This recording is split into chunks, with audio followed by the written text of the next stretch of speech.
Hi friends, இன்றைக்கி channel எதை பற்றி பார்க்க போகிறோம் அப்படிங்கிறது முன்னாடி ரிஷப் ஷெட்டியை இயக்கி அவரே நடித்த படம் தான் காந்தாரா சாப்டர் 1. பாகம் 1 அவர் தான் இயக்கி அவரே தான் நடிச்சிருந்தார். அந்த படத்தோட மாபெரும் வெற்றிக்கு முன்னாடி பாகம் 2 எடுத்திருக்காங்க. அது மட்டும் இல்லாமல் இந்த படத்தோட பார்த்திங்கன்னா ஷூட்டிங்லேயே பார்த்திங்கன்னா ஏகப்பட்ட தடைகள் வந்திருக்கு. கொஞ்சம் நிப்பாட்டி வச்சாங்க, அப்புறம் நல்லபடியாக எடுத்துட்டாங்க. இந்த படம் பார்த்திங்கன்னா உண்மையிலே நல்லா வந்திருக்குது. பப்ளிக் ஒப்பீனியன் பார்த்திங்கன்னா உண்மையிலேயே அந்த படத்துக்கு பார்த்திங்கன்னா நல்லபடியாக தான் கொடுத்துருக்காங்க. ரெஸ்பான்ஸும் கலெக்ஷன் எல்லாமே அந்த படத்துக்கு நல்லபடியாக தான் வந்துட்டு இதோட ஷார்ட் அண்ட் ஸ்டோரி தான் ஈஸியாக சொல்கிறேன். இந்த படத்தோட பார்த்திங்கன்னா பாகம் 1 பார்த்தவங்களுக்கு தெரியும். திடீர்னு அருள் ஆடுறவங்க திடீர்னு ஒரு காட்டுக்குள்ளே போகும்போது பார்த்திங்கன்னா காணாமல் போயிடுறாங்க. அது எங்கே போகிறாங்க, எப்படி போகிறாங்கன்னு சொல்கிறது தான் காந்தாரா சாப்டர் 1. அது மட்டும் இல்லாமல் இந்த படம் எங்கேருந்து ஸ்டார்ட் பண்ணுறது பார்த்திங்கன்னா பழைய காலத்துலேருந்து ஸ்டார்ட் பண்ணுறாங்க. இது எப்படி இருந்து ஆரம்பிச்சிச்சு அப்படிங்கிறதான் சொல்ல வராங்க.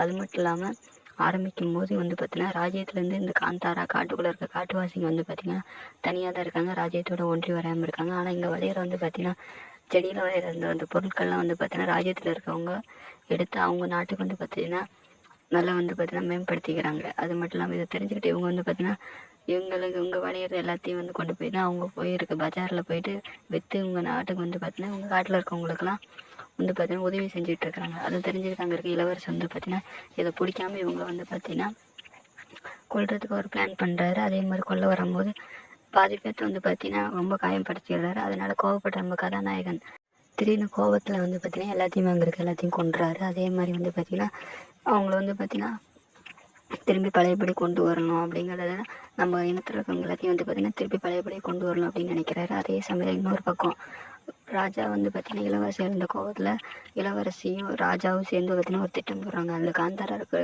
அவங்க கும்பிட்ற தெய்வத்தையும் அவங்களையும் எல்லாத்தையும் பார்த்திங்கன்னா அழிக்கணும். அதுக்காக என்ன பண்ணுறாங்கன்னா ஒரு சூழ்ச்சி ஒன்று நிறுத்துறாங்க. அது படம் பார்க்குறோம் எல்லாத்தையும் தெரியும். அது ஷார்ட்டாக சொல்லிடுறேன்.